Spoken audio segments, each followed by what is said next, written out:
All right, welcome, Nickolette Phillips. Nicolette and I have known each other for probably a little over 30 years now. I met Nicolette long ago in the 90s when she was doing traditional garment work and followed her career. And a couple of years ago, we were hanging out in Philly and she told me about her then new job at the time. And that's what we're going to talk about tonight. So, welcome, Nicolette. Hi, thank you everyone from the Society of the Sacred Pixel. I'm excited to be here. Um, what I thought I would do is sort of give you guys sort of a walk through my experience from the very beginning straight through. I started when I was in college. I actually worked in a fabric store. I wasn't going to college for fashion design. I was actually going for theater and literature, and I just got an interest in it. I didn't know how to sew. My roommate had a sewing machine and knew how to sew. I asked her to give me some lessons, but she was sort of a busy person and not very patient. She said, "Well, here's my sewing machine. Here's how I thread it. Have fun." The rest sort of went from there. You can see I am do have a lot of experience in women's wear. A lot of it was custom. So someone would come to me and say, "I have an event. I need a dress."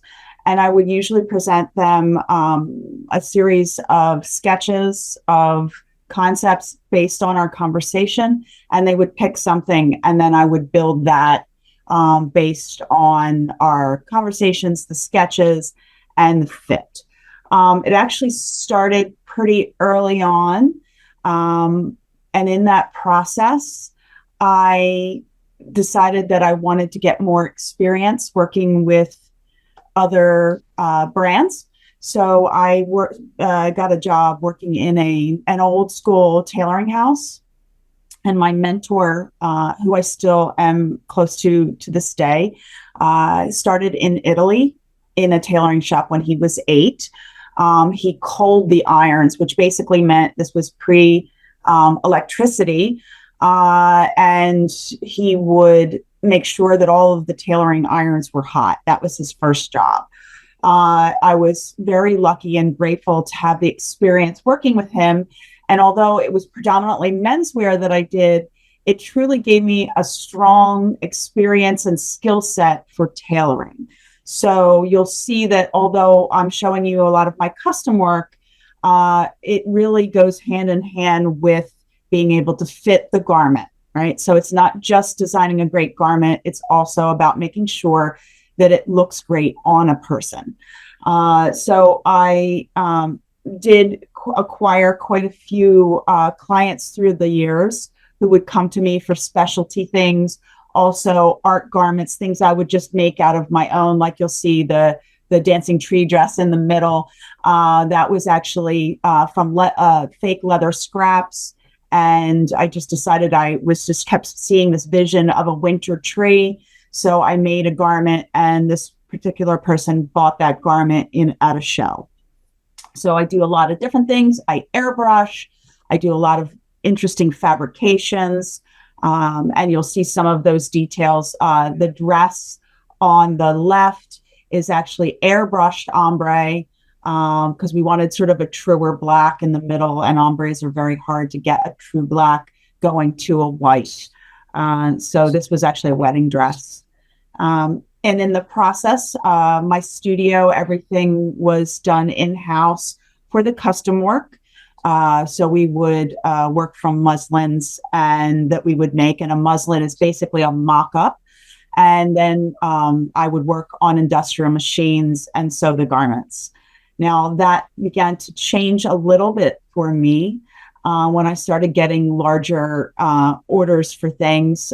So this was the Philadelphia roller derby team. They needed uniforms. So this, I worked with my in-house team. And at the time I had 5, and I had a studio, and I also contracted out to a sew shop. Sorry, not one of the images isn't great, but you guys, I will probably get the general gist. This was also a competitive jazz dance team, University of Delaware.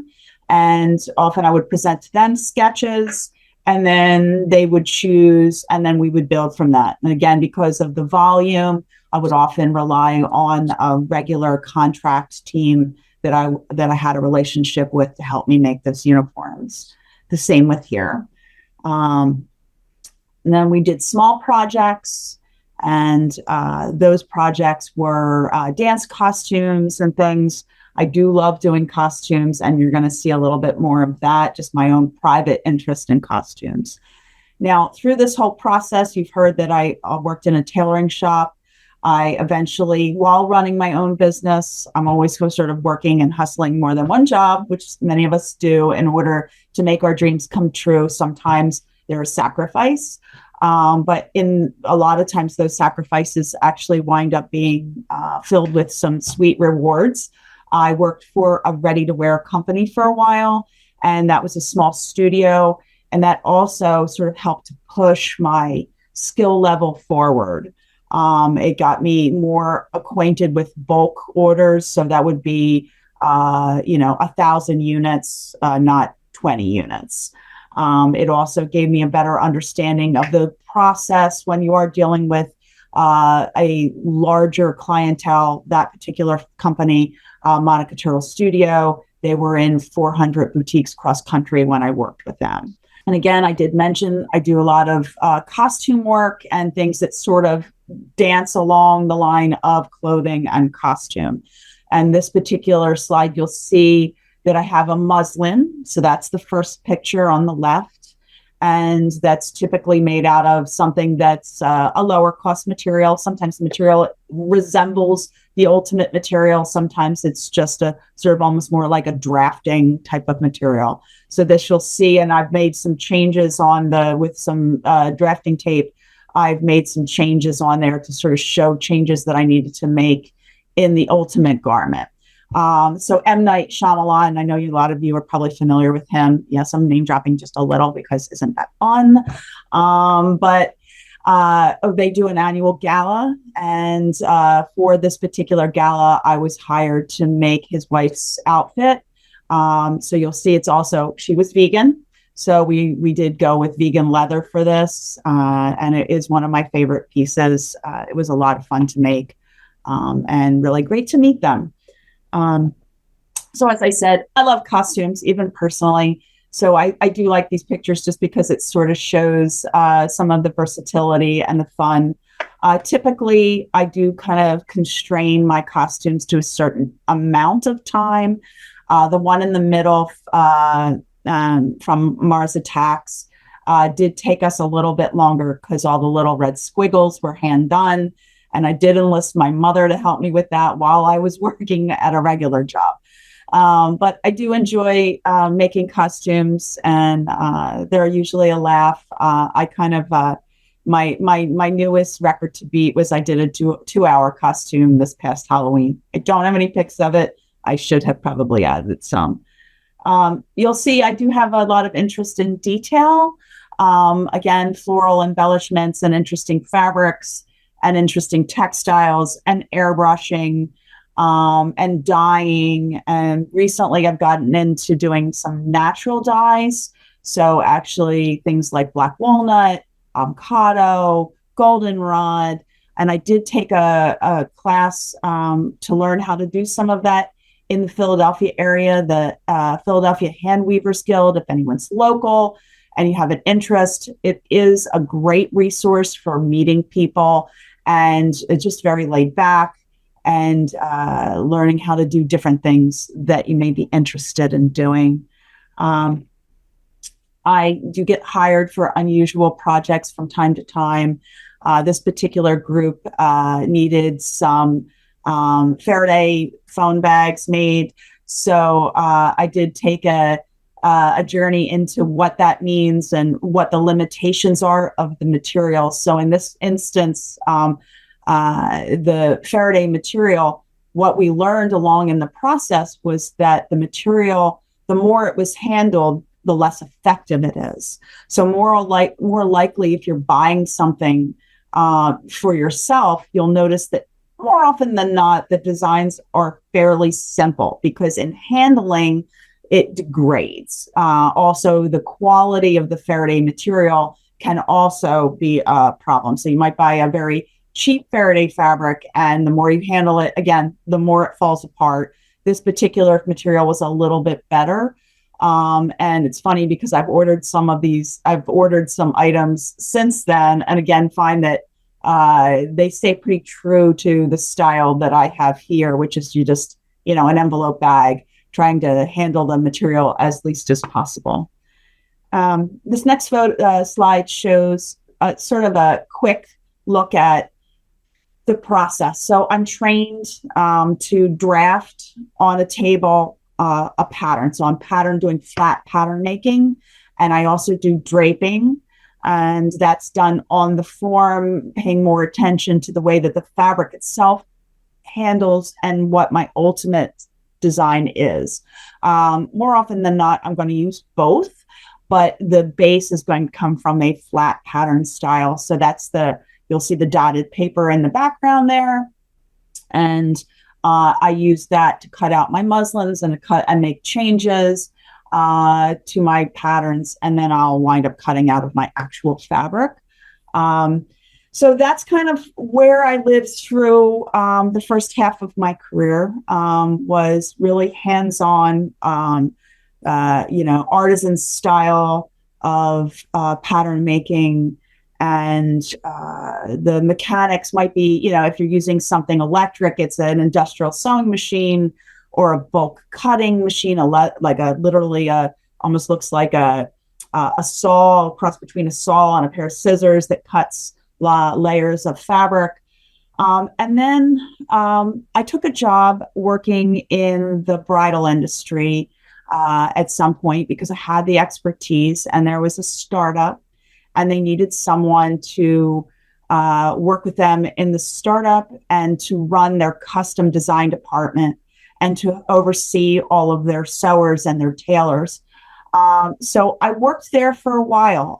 It taught me a lot about working with lots of different personalities in an environment that you can't always control.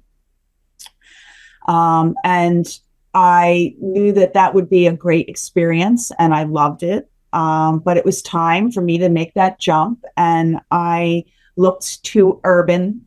So Urban is URBN, and they own Urban Outfitters. They own Free People. They own Anthropology, and they have a bunch of other, like Terrain. They own a bunch of different brands, and they are local in Philadelphia. They do have a couple satellite locations. There's one in England, and I believe there's one in California. And they also have some very strong partnerships. They are, a large company, and they have a lot of outreach and a lot of projects. I was pretty driven to get there. It did take me a while because I'm not an automatic fit. And listening to some of you guys today, I thought that was kind of interesting to hear, that people are looking for new opportunities. And it is a difficult road at times, and hard to keep your confidence and your drive. It took me 2 years to get into Urban. It took me multiple interviews, and many of them were multiple hours. Like, I would spend days with them. And because I wasn't an automatic fit, like I didn't come from a large corporation, I didn't have a large corporate portfolio. I had, a small business, and I worked for other smaller businesses. But eventually it did work out. And as soon as I started working there, they started training me in a certain type of software. So this type of software that they started to train me in, although it wouldn't be my main role, I would be considered a super user. I was hired as a technical designer, and the software was Clo 3D. It's not the only 3D modeling software, but it is one of the most well-known in the industry and the most far along. So there's definitely other softwares out there, and I definitely encourage you to experiment if this is something that you want to do. They have independent licenses. So if you're looking to get in on Clo 3D, it is a lot of fun. So I was trained in it, but because it wasn't really my main role, I wasn't getting a ton of uh, workflow needs for it. I would get some, and I decided that I would do is that I would implement it in, even if it wasn't really my role. And that did mean a lot of extra hours. And it also meant that I would need to get some independent training. So I signed up for 2 FIT courses, remote courses, and they were really good at taking some of my skill up to the next level and just got me a bit more fluent in the tool that I was using.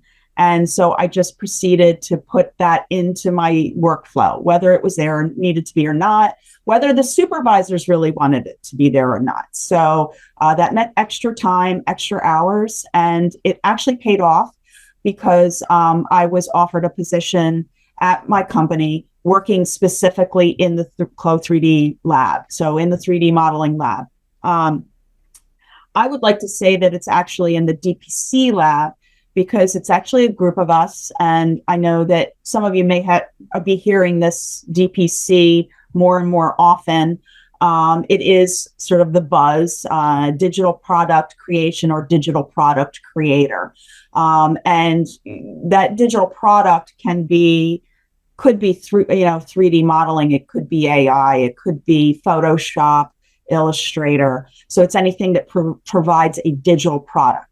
And although my final product is a tangible garment, the product that I seem to be, providing in my cross-functional teams, to my cross-functional teams, is actually a digital product.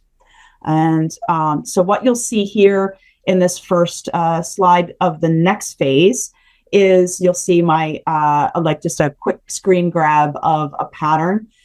This is in the middle is my 3D render. And then because, yes, AI is part of the toolbox in the DPC world, you're going to see a need to drive the image further into something more realistic. So you'll see an AI generated image of my 3D model. So I provide AI with my 3D render, and I ask for it to give me a realistic model. You'll see that I attended the Tech Fest recently, and the creative director of Karl Lagerfeld, I posed a question to him because everyone's using it. So everyone's using Clo 3D or a modeling version, another modeling software, or AI to start conversations in design. And it is a difficult subject, right? Everyone has strong feels about AI one way or the other. But ultimately, it's a tool in the toolbox. And the interest of having these 2 tools in the toolbox is that we're having conversations, right? So conversations about communication. Prior to using, say, 3D or AI, the conversation of design in fashion would go. So, and I don't know if people realize. So when you're in a corporate design, fashion design role, you're one designer among many. There are many voices, and those voices come from internal buying teams, concept designers, actual designers, design leads, and on up, creative directors, right? So one blouse is sort of being carried by a chorus of designers. And that chorus of designers is passing it through maybe 1 or 2 or 3 people to a technical designer. And that was my role. Now I'm taking that and I'm trying to understand what the creative designer may want or team. And now I'm actually building that garment. And I have to build that garment and communicate to people across the world. So we have to communicate. So the more communication we can do at the development stage, the more we can go, yes, the more likely we're going to save on shipping, on sampling costs, and it does reduce a bit of the landfill waste. I'm not going to say this in a company like this. It's a very big company, and they are trying every day to find ways to solve some of these issues. This is one way. And it's something that I do feel passionate about. And I love that there are now opportunities to find ways to communicate better, that we all are understanding what the ultimate garment is going to look like and be like and fit like, that we're taking a lot of the issues that would happen with garments along the way out of it, right? And we do save a lot along in the process. So this next slide I'm showing you, this is actually just a personal design. It was just something I was playing with. As I said, I do a lot of sketching, and I went from sketching in notebooks with pencil, which I still do a lot of, but I also now work on a pad. And this was just a concept that I was playing with. It's supposed to be sort of like a hoodie coat dress. And you'll see the concept is the one based on black, and you'll see my 3D renders. The great thing about my renders is that they're actually, so it's unlike AI, where you may be able to have a tear sheet from AI, and you'll see my AI render over here on the other side, just like a little pencil render. The modeling programs provide patterns, and those patterns can be converted into standard pattern files. And those pattern files are then used in the factories to make the first sample. So the factory itself may not need to make a pattern anymore, and that saves us time. Also gets a better understanding of what we're doing. I thought that I would take you first into a short film that I made making this. And then I thought we could backtrack a little in some of the next slides to sort of show you a bit more of how I apply these files to my work. Okay, so we start, this avatar is not my proprietary avatar. This is an avatar that comes with the software that I have customized her fit. And she is wearing undergarments on its base. But we have found that, believe it or not, that your avatars probably should, especially when communicating with people in other countries, because we are dealing with different sensibilities. That's also something you always want to keep in mind. And you'll see that what I've done is I have brought in my little concept doodle on the side. I've also started with a preliminary square of what my fabric color, but you'll see that will change. So on the left side is my avatar, and on the right side is my flat pattern table. So it's, again, I'm going back to my table with my flat pattern, and you'll see how these things come together as we go. It's a very sped up thing, so I'm probably going to hit pause a couple times. Okay, so right now I'm starting with basically a square of fabric. And I'm starting to change that square of fabric to dimensions that I think will work for what I want to make. So I'm looking at making a raglan sleeved hoodie dress. And you can see I'm building it here, making changes as we go. And it's on the 3D side, but as of right now, I haven't made it go live. So everything is just kind of hanging out flat as well. And you'll see eventually I do make some changes to my pattern. Oh, I do want to stop here. You'll see there are some blue dots and some what looks like, for a better word, it's thread. So some lines, and that's actually the thread. So I've started sewing the garment together, and the little blue dots are my placement points. So a good way for me to place my garment parts that I made on my 2D is to use these placement dots. So that allows for some control and arrangement. And allows it to. So one of the big things with doing this type of 3D work is that it has a lot of collision, which basically means the fabrics and the things, they collide together and they can cause problems and they can sort of explode. So to minimize those explosions, you want to try to move your parts as close to each other as possible as you go to sew them. And I'm just still placing and arranging. So I'm putting my sleeves on, still trying to, get everything together. Now I'm sewing. So you'll see, I just want to roll that back for a second. Okay. So you'll see on the 2D side, you'll see what looks like lines drawn from one half of the garment to the other. That's actually me sewing the garment. So just like a real garment, it has to be sewn together. And yes, just like a real garment, if you mis-sew it, it will sew up messed up. So there's a lot of tools in this program to reverse your sewing and to adjust your sewing, and different techniques to achieve the same things you would need for elastic and shearing. And I'm always happy to go into more detail about what those things would be. So I'm just sewing my parts together.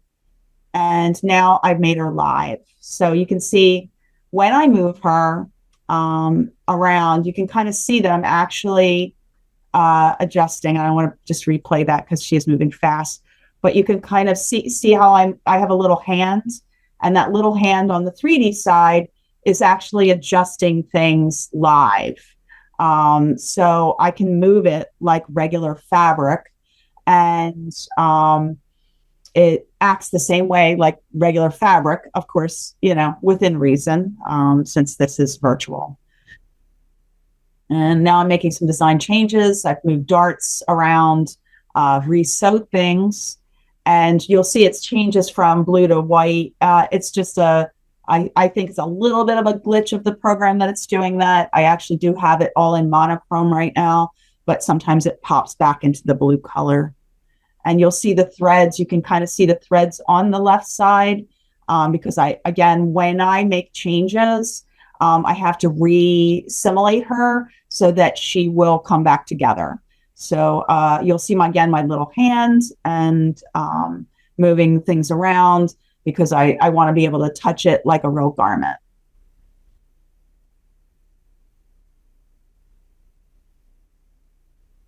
Right now I'm putting cuffs on. I'm referring back to my images, making this a pocket flap. I had imagined that it would have these triangular pocket flaps that would be able to snap down or snap up.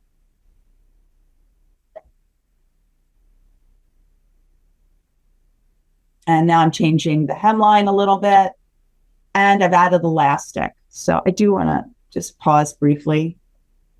Okay, so you'll see the bottom opening of the garment will kind of cinch too, and that's a tool I'm using to assimilate to elastic.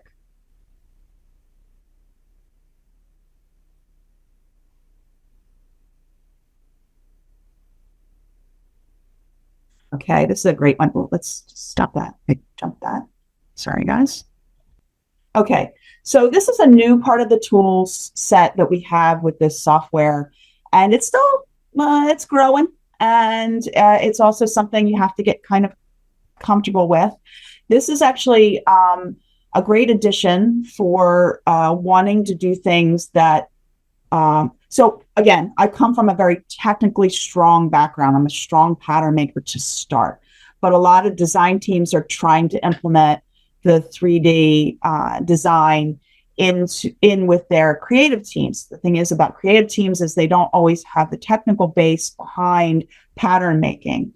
So one of the tools that they have added, which I do love, but again, it is something you have to get used to, is to actually do your draping off of the form. So you can see I've drawn a bunch of lines around the top of her head, but they're not actually on her head.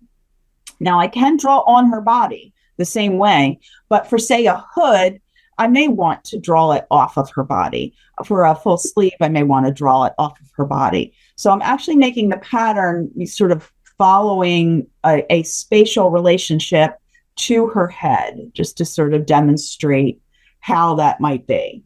And what I'm going to do is I'm going to take that, I'm going to flatten it out, and I've made a flat version on my 2D side. And if you're quick, you probably saw me add that over to the other side. So now I'm working flat again because that pattern needs to be cleaned up. They always do. They don't come out real clean. And they need to be adjusted. So now I'm working on her hood and sewing her hood on. I'm going to place it. And then I start making changes to that.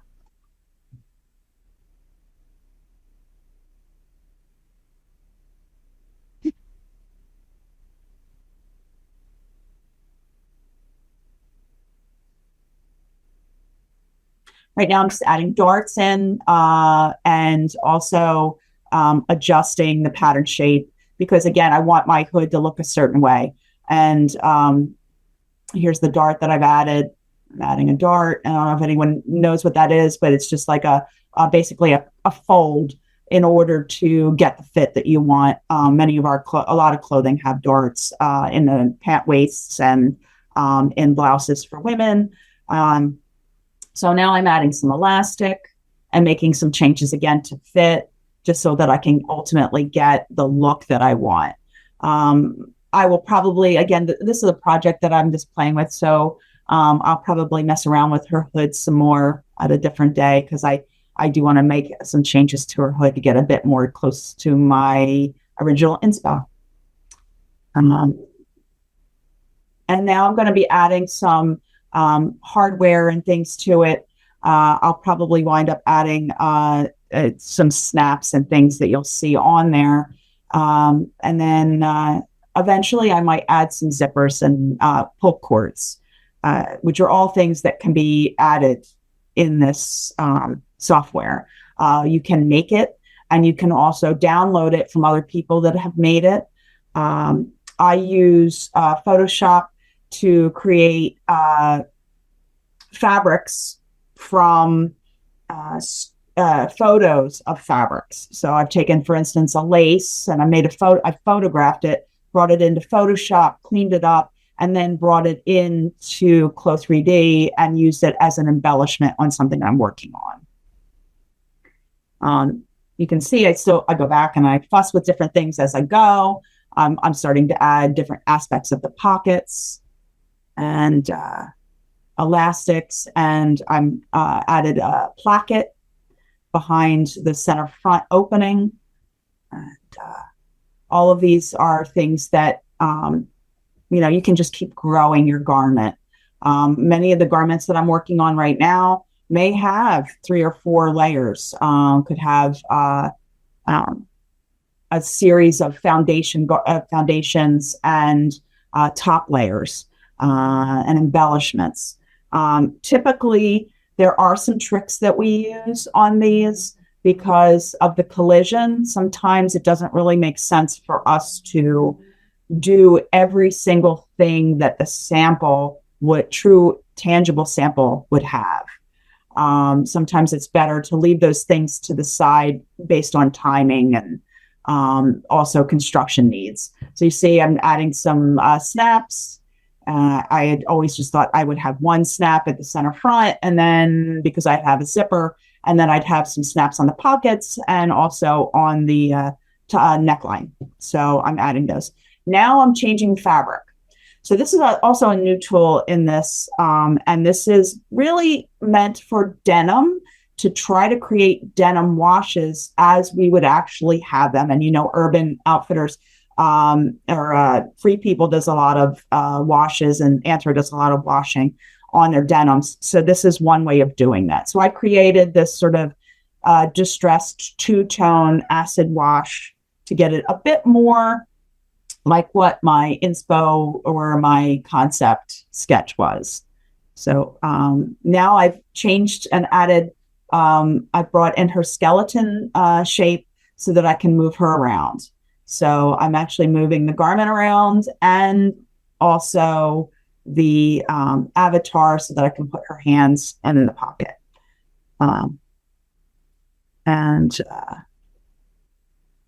It's definitely something that I have passion for. I really have loved how this has taken me into a new realm. Now, thought I'd show you guys just really quickly some of the ways that I implement what I do. So the cross-functional teams came to me and said, we want a dress that's cut on the bias. And bias means instead of cutting along the straight grain of the fabric, you're actually cutting on the diagonal. So they wanted something diagonal, and they also wanted a print placed.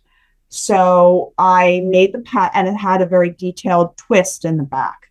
So they asked me to make the pattern. So this is my club render of the garment. And then beside it is the eventual bulk production sample. So the TOP, which is the top of production. And I actually think the vendor probably has the straps pulled a little tight. That's why it looks a little different than what we had intended. But the cross-functional teams, I'm sure, saw it in person at some point. That's not necessarily where the industry is going. The industry is starting to move towards approvals without ever seeing it in real life.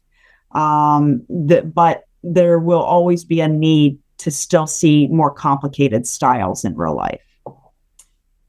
This is just showing a couple things that I've done in order to sort of get the vendor there. So on the top one, it's showing like a color blocking and patchwork, how we want the garment to look. The bow was because the vendor couldn't understand the bow construction. So I made the bow and then sent them the file so they would understand how to make the bow. Sometimes we like to play around or like to look at the way different fabrics will drape. So you'll see on the left bottom, there's a piece of frozen fabric. That's the bluish color. And then a circular cut ruffle on the bottom. We just wanted to see how the denim would drape. This is a style that I was asked to do. The designer knew that the vendor wouldn't really understand the construction of the sleeve cap. And the sleeve cap, of course, is the cap of the sleeve, the top of the sleeve. And there was an inset, and they wanted a very specific look. So we developed the style in-house, and then we sent the vendor the pattern. So I convert the pattern on the 2D side into something that the vendor can open in their pattern making software or in their plot, or they can plot and print it out.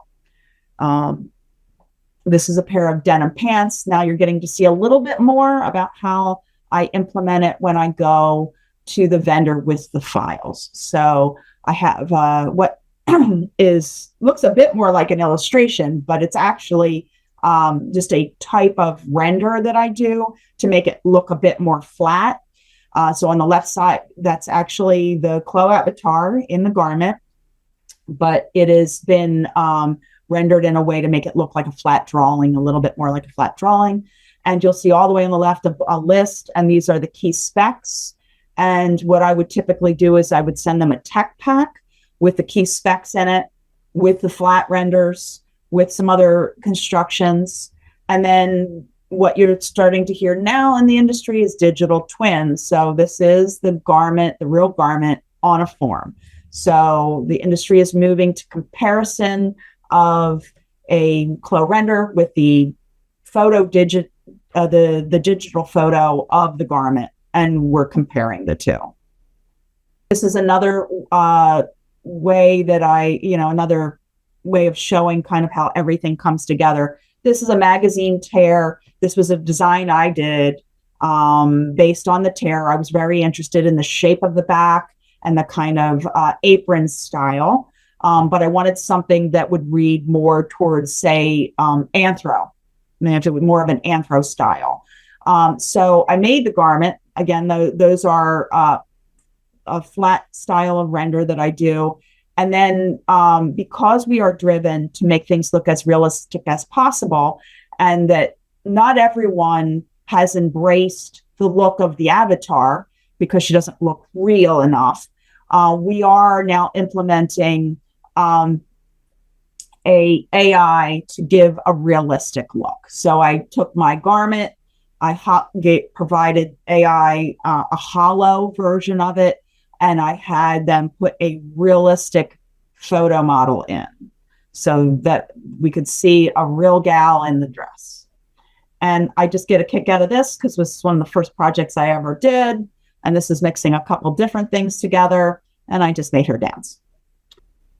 So very cool. I finally know what you do now. I mean, we've talked about it, but it's so different to see it.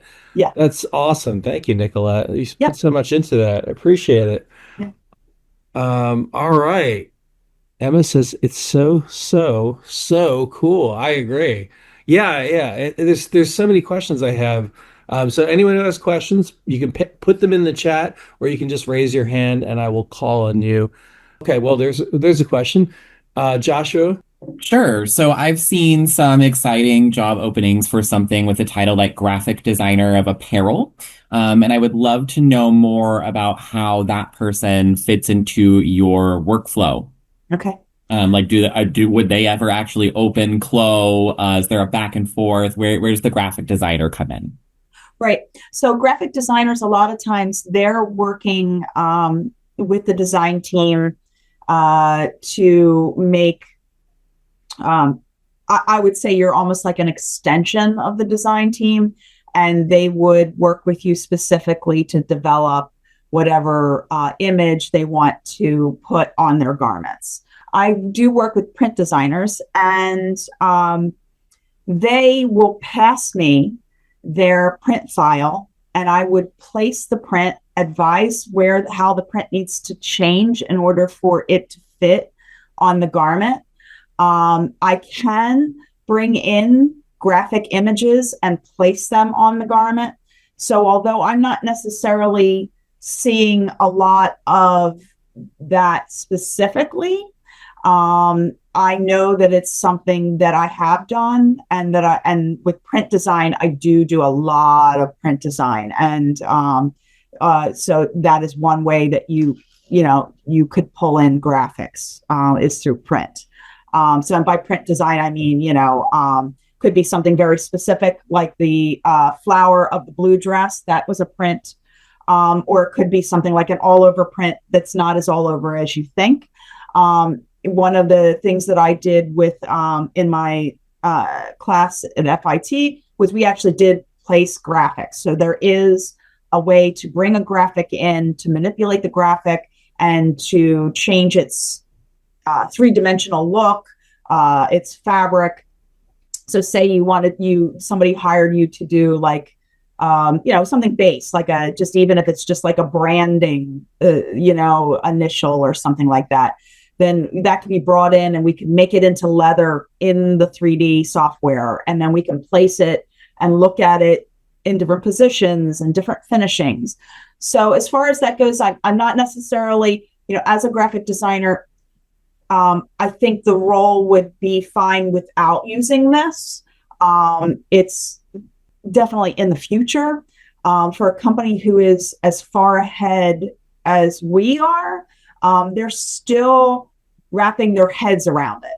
So a lot of times, what I will do is I'll provide the flat pattern to a graphic artist for them to put their graphic on, or for an embellishment artist who is a type of graphic artist in some ways, will put that on to the panel that I give them. So say they want a dress that has this particular graphic on it, they'll come to me, have me make the pattern, and then I will provide a formatted file, maybe JPEG, maybe a PDF, and I'll provide that to the graphic artist to place their item on, so that they can then provide those specs to the factory to make it.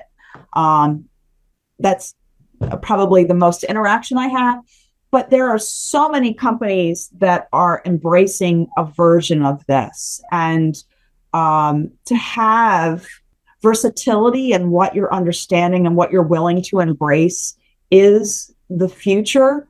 and is the way to be employed. I mean, you just really have to kind of open your mind up as to what the possibilities are.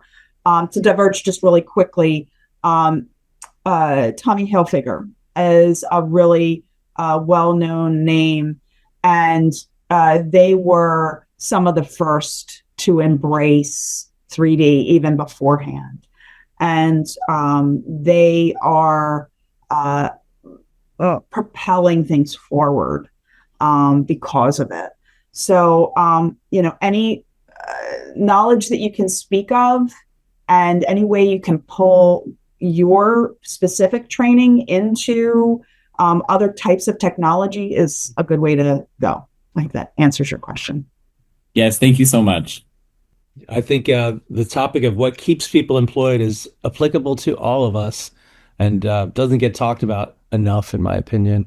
It's true.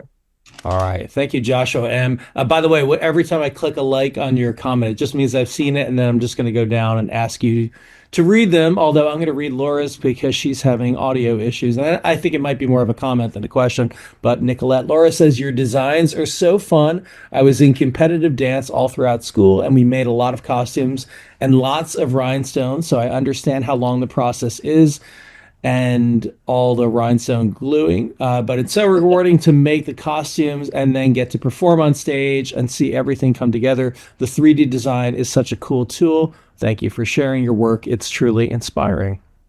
Thank you. Yeah. All right. I'm just going through. Let's see. So Blake's got a couple questions. Why don't you go ahead, Blake?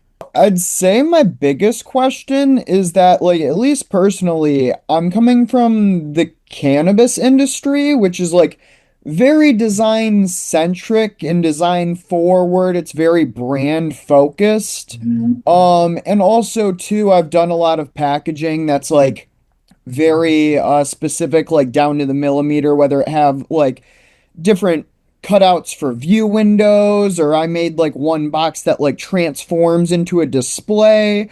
And I'm kind of curious if some of those assets and skills can still be appreciated, or if you have any other like people on your team that maybe have come from a background that's not fashion direct and still have flourished or gotten into a position without coming from like a fashion background, if that makes sense. Sure. Well, a company as big as we are, I definitely think that there's a lot of different types of roles. And, if you're persistent, as I said, it took me 2 years to get in there, you might be able to, and you're passionate, I also should say that, I think that you may be able to find a place for what you do and your detail. I went on an interview once, and the environment itself wasn't for me. But I thought it was kind of interesting because this was before this training and everything. And it was a company that was known for parachutes, but they also did a lot of like clothing that you would be wearing if you were out on a in the middle of the ocean, and it's an emergency and you've got all these zip pockets and different things. So they would fixate on the fit of a pocket, because that fit of a pocket could be the life and death of someone, right? So for whatever reason, whether it was because it had specific medvac items in it or whatever. So I definitely think there are roles out there. And I don't know if you work in any kind of a 3D modeling type of software, but this particular software can be used for non-soft goods as well. So it can be made, you can make hard goods. Also packaging is a thing. So, I definitely think that there's roles out there. It's just finding what works, bringing in your experiences and sort of putting it together. What do you want to do? Is it, are you looking to continue on packaging, or are you looking to maybe transition this to some type of accessories, right? Because a lot of accessories are harder, like bags and things like that. They have a lot more hardware on them. So I definitely think there's roles there for anybody who's interested. You just, sometimes it's going through the interviews and going through that sort of painful process of kind of getting grilled to realizing what it is that you actually have to offer them. Right. Gotcha. Yeah, no, that's valuable. Especially like in terms of I feel like each industry has their own boxes that they're trying to tick off. So it's just making sure which boxes you're ticking off in that field. Correct. I've got another question too that's almost more of like a personal curiosity, is that you guys in your work specifically seems to be very tech forward with your use of AI and 3D softwares. Have you used like virtual reality or mixed reality in any way to preview your products? Because I know, at least in my experience, I in the past year, I've used the Vision Pro for like actually seeing how like lighting will affect like the UV versus matte coatings and the light inside of my room, and it like has completely changed the way that like I'm able to like look at a product before it actually gets developed. Like you said, a lot of the times now you only see that digital product before a full-on production. So I was kind of curious if you guys have applied that or have considered applying that in your workflow.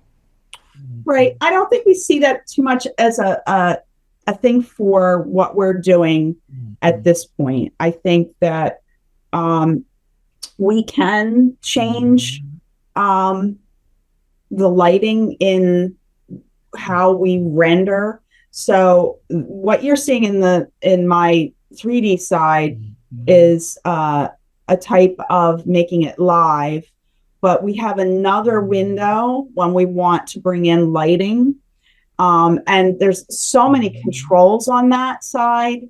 And that's rendering. So that's when you're seeing the garment detail gets more detail, gets more real. And that is key for someone who may want to see things in multiple lighting. We don't really use that too much. What we want is our images to be clear and the lighting to follow the camera views. So it's really, there's a couple basic things that I tick off when I want to render it. In the one image that I showed you of the sort of the hoodie dress, I actually did bring a pink light into it because I felt that gave more of the moodiness of what my intention was. Now I can actually create an environment in the software if I wanted to, where she could be standing like in a club scene or in a on a street corner or whatever, and I can create the lighting if I wanted to. I'm not really using it like that, but it is a possibility.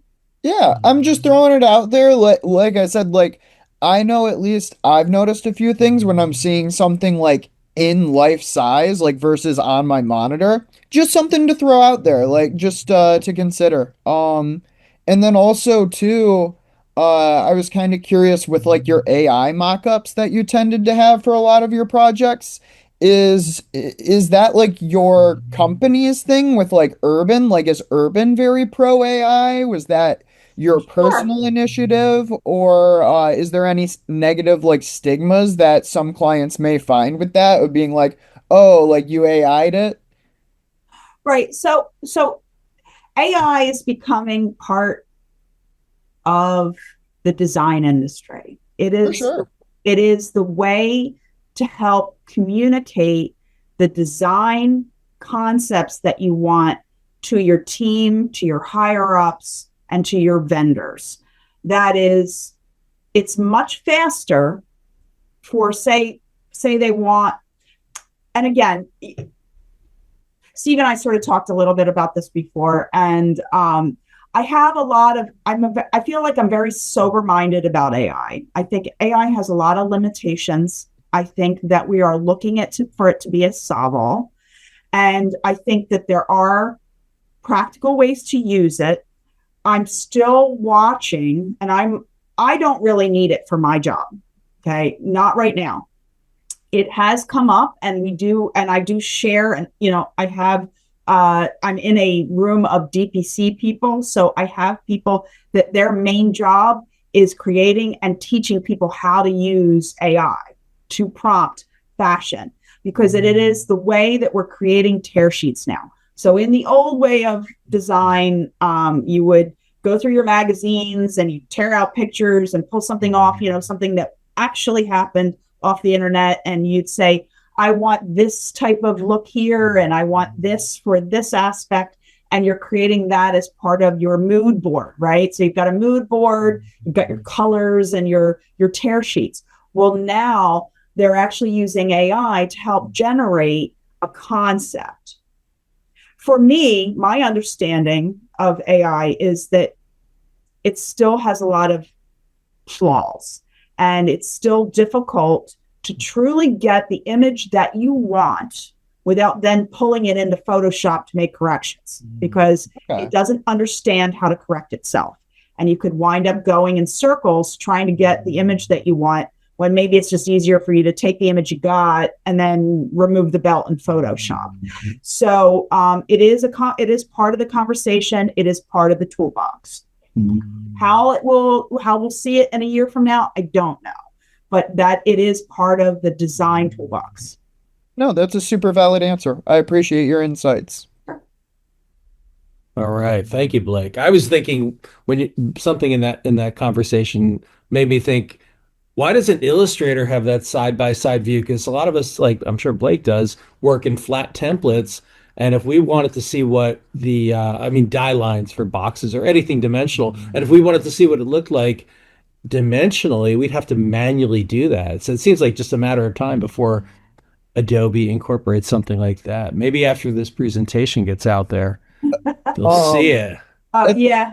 Well, that's what the great thing is about the stuff I work on, because I've got that 3D render as I'm going, right? So I'm working flat in the two-dimensional world with paper, in a sense, virtual paper, but paper. And then as I'm building it, she's coming to life. And it is kind of I feel like it is very helpful at seeing it, is to be able to see it in the 3D or virtual. Yeah. Oh, and as far as you did ask, Blake did say something about the virtual world of looking at things. You're seeing a little bit of VR stuff, but it's really, I don't know that it's really necessary at this stage. Although I'm sure maybe ultimately a home shopper may love to see the garments in that realm. We're still playing the tug of war of in real life versus not. Yeah. Did you have anything else, Blake? I thought you started. I had something, and then I just forgot it now. But oh well. Well, just paste it in the chat if you think of anything else. Yeah. All right. Thank you, Blake. Thank you, Nickolette. Andrew. Cool. Yeah, first of all, really cool presentation. That was awesome. I was curious whether you had noticed or were influenced by any trends that were happening now or emerging that are interesting to you in the fashion space. And if that's too broad, then maybe in a more narrow sense. What does kind of a brief look like, in the sense that do people kind of say, do you stay within this realm, within this trend, within these colors and styles, or they say, Nickolette, go make something really cool? I wish it was the latter. I'm still a version of a technical designer, right? So I'm still building things. I'm a pattern maker. I'm the new style of pattern maker, I guess, because I am working in this software. So they come to me with a very specific thing, and they say, here's the thing that we have approved. So I know I mentioned that it's a chorus of designers, right? So the design process in a large company, not in a small company, but in a large company, is many voices, and it is about money, right? Ultimately, it's what's going to sell, but it's also about what's going to feel emotional. And so you have multiple directions that the same designs are being viewed in. So buying's looking at them, and our design leadership are looking at them. So they approve what gets passed to me. All right. So their leadership says, yes, we'd like to go forward with this really great jumpsuit. Here, we loved these other jumpsuits were just so hot and they were working. So now we need, 3 different jumpsuits, right? So, and Nickolette, we know she can do the pattern for this one because it's more complicated and we need to see a print on it, or the vendor can't handle it. So we're going to have her do it. So then they come bring me a flat, and they bring me or they pass it to me via email, a flat sketch of what they want, where they want everything, they give me the direction, and then I build it. So I don't have a lot of creative leeway in that way where, I can advise them. So I can say, well, what you've drawn here, obviously inspired by fantasy AI, can't actually happen in real life. Here's what I can give you. But ultimately, my company's very trend driven, and it is about what's working out of the catalog and what people are seeing that people are asking for. So what my company says, oh, people are looking at, this specific garment and they want more of that, then we're driven that way. And yes, color comes in very early. Typically color comes in through the concept designers, which are separate from the creative designers. So concept designers come in and they kind of introduce the colors for the season. Cool. Awesome. Thank you. Thank you, Andrew. And Blake did mention that he remembered what he was talking about, which was Adobe Dimension, which I've never used, that apparently can do some or maybe all of what I was talking about. And then similar to what Nickolette showed, I'll have to try it out. Hey, if it's part of the suite, we all pay for it, right? Yep. All right, Tiago. Yeah. Hey, Nickolette. Thanks for sharing your process. I've never seen anything fashion design related, I think, even in college. So pretty exciting to see it. My question is actually based on a life experience I just had. So I had a couple fit t-shirts designed for a personal trainer. And I had a very specific green in there. And then when it was print, it was not there anymore. So I'm actually curious to see how do you communicate color to the print guys, the print companies? Is there like a specific color coding? I tried giving them CMYK. I tried giving hex codes for reference, but I felt like my lack of experience in this area was what made the result not very good. And I would not like to have that happen again. Right. Well, in the software, it depends on the needs. Like I know there are companies that use the 3D software that I use much more detail, and we do have the ability to use the CMYK codes and all like that.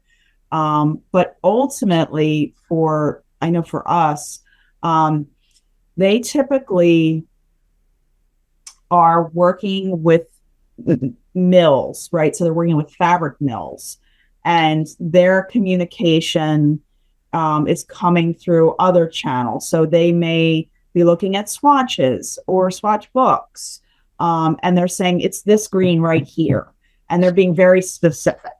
The print team, I think, has a bit more where they're looking at things in real life together, and they're agreeing on colors, and then those are created. There's a representative that's like an image that's being sent to the factory with these are the placements of the print, but there's also a back channel communication saying these are our colors, and they're often still done the old way. They're being sent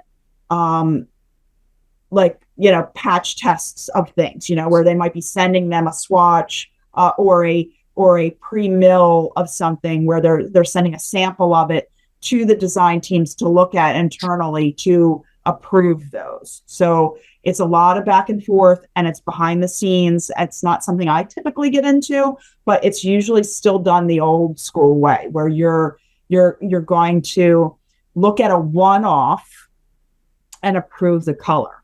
So if you have an issue with something you're doing a t-shirt on, you're going to want to see some sort of one-off. Even if it's just on a piece of scrap fabric, you're going to want to see what it is that you have designed before it's finalized. And you have, 100 shirts made and they're not right. So sometimes we're dealing with factories and producers out of the country, and it does slow the process down a little bit. And it does add to your shipping and all like that. But that is still the only way, unless you're dealing with a local supplier, that is the only way to assure that you're getting the colors that you think you've chosen. You still need to look at them in person. Yeah, I feel like it was a bit naive. We got it from a big print distributor, and I don't feel like I should probably look for a smaller print shop that I could see approve and try to do it before I got a box of 100 t-shirts that looked weird. So lesson learned for sure. Thanks for the answer. Yeah, I feel like those bigger, those sort of send, you put your order in online and have them printed out and get, bulk.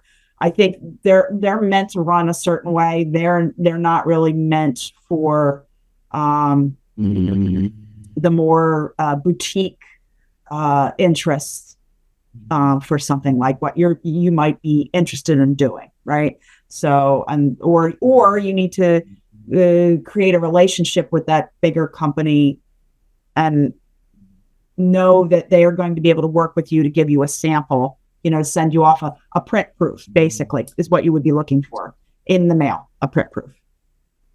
Yeah, thanks. Sure. All right, Blake already asked part 2 of his question. So Joshua Cohen.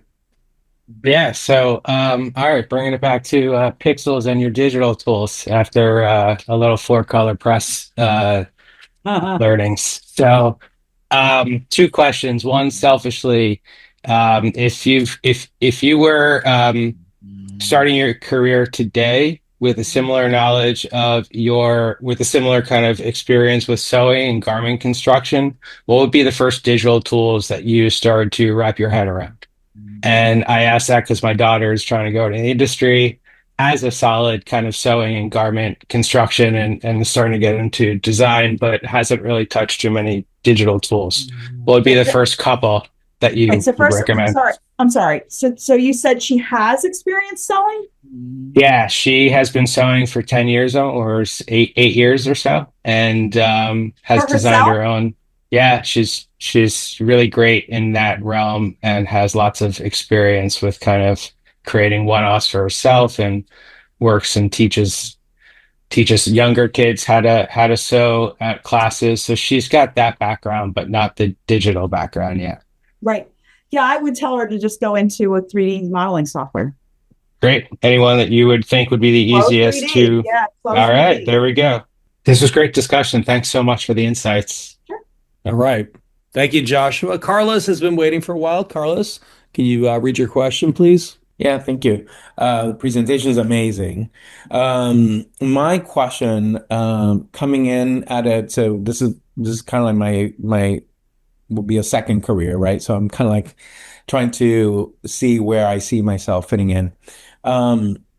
With the 3D rendition, how long does it take you from your concept to the actual rendering, the final rendering that you would send off?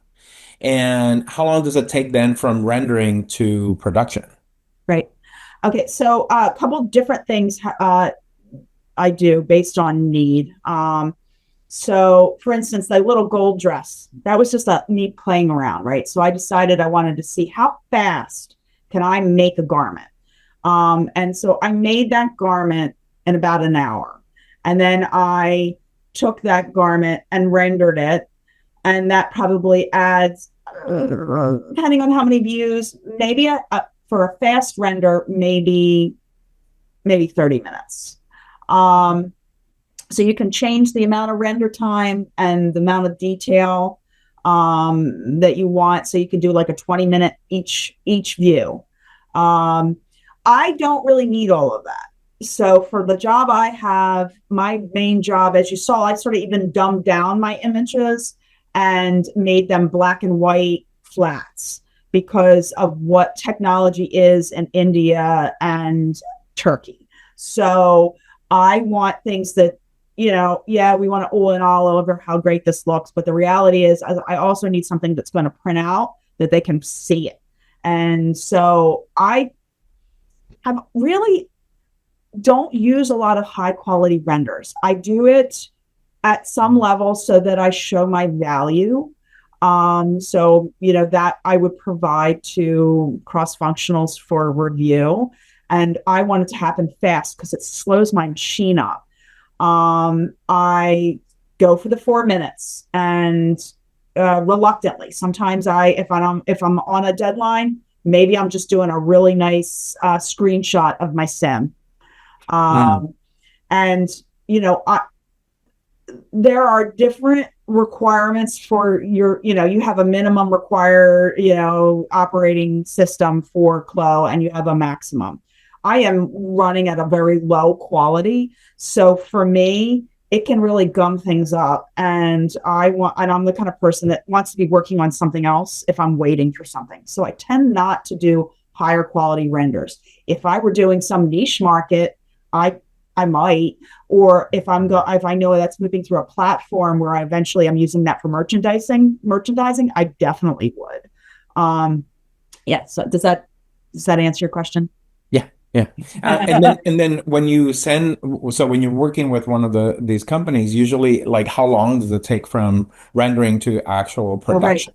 Right. So typically what I do is I do both right now based on timing. I do what I call a 3D pack.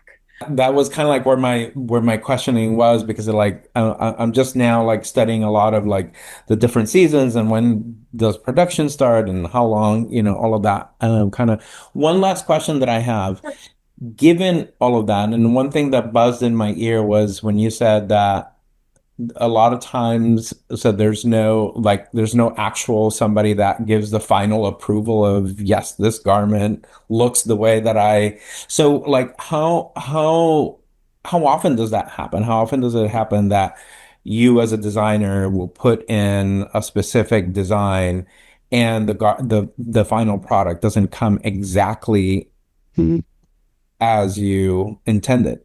Right. It happens. It doesn't happen a lot. I'm very proud of the people that I work with. There's a lot of us that are very detail oriented and kind of fight via emails to make sure that our designs come the way that we want them. Stuff still happens, and people are working the best they can in the countries that they're working in, and stuff just sometimes gets missed or misunderstood. Percentage is low. There's never not an approval. There's an approval virtually, which is, again, something we're just starting to take a bite of. And it will probably come with a reference photo. I really don't see it not coming with a reference photo, but of the digital twin. But ultimately, we're getting them in and we're approving them by sample, even if it's just like okay, make these corrections, but we're approving it. And then we have given some of the responsibility to our vendors. So sometimes the vendors will approve on our behalf based on who the vendor is and all like that. So, but yes, stuff does happen. And yes, negotiations happen because of the stuff that does happen. It's just the reality. I remember watching a top that I loved, and I felt like I did everything right, and I just couldn't understand how they could mess it up. But we all make mistakes, right? And it's just close. Hey, great. Thank you so much. It's not a heart. Thank you. Uh-huh. All right. Thank you, Carlos. We're just about to wrap it up. We're at the 2 hour mark, almost at the 2 hour mark. Nick had to take off, as did Laura, but they both say thanks so much. They enjoyed it. We have one last question from Brian C. Brian, can you ask your question? Yeah, I was just asking you, with mentioning the 3D programs that you were talking about, do you suggest any like current classes or like online courses to kind of go to get how to get your foot wet with learning how to use stuff like this? Yeah, I thought FIT had a great, inexpensive continuing ed course, multiple courses. I think I took 2 with them. They changed their format. So the first one, we actually met with the instructor was live, and then she would send us off to work on things and we could always reach her. And then they changed it so that she was doing like pre-recorded lessons. And then she was always very approachable. You could always go back to her. But what was great about, there were pluses and minuses to both. If you're going to have a sense of class inclusion, that may not be the route for you. But what I liked about the videos was that I could stop and rewatch them, as I was working on something. And like I said, I thought they were very affordable. And who doesn't want something? FIT's got a great reputation. So, it's a working class school with a great reputation, and it's great to put it on your resume. So I would suggest them. I know there are, Drexel has programs, but I think they're all in person. Jefferson, also by us, Jefferson University, known as a medical school, has CLO courses. But again, I think that those are all in person. I mean, worth the research, but I felt like they had already been doing it long enough that it seemed right. FIT is good. And congratulations, Nickolette, on your own teaching position that was just happened very recently, right? Yes, it did. I sort of thought I might want to do a little bit just to sort of, get my feet wet. And in the process, I actually had made connections with some of the CLO people up at the summit, and we got to talking, and they actually sort of helped open some doors for me. So definitely it is about putting yourself out there, and being, having the conversations of what you can possibly do. And what it did is I've been on some panels for Moore College of Art, and I've been asked to come back to critique, and Drexel offered me a position. So thank you. Awesome. Well deserved. Is it okay to share your LinkedIn? We put it on the website. Yeah. So feel free to connect with Nickolette on LinkedIn. Yep. Lisa says, thank you for sharing your work. She loves to sew clothes for herself, and she's an aspiring quilter and designed many outfits for her daughter's American Girl dolls and would love to get into fabric design. Cherie says, thank you for sharing with us today. It was amazing to see how AI and technology can be merged into this craft. Your work is amazing. So thank you so much, Nickolette. That was great. I feel like I know, for as much as we've ever talked, I feel like I know so much more about you and what you do in a real sense now. So thank you so much. You got it. Absolutely. So happy to be here.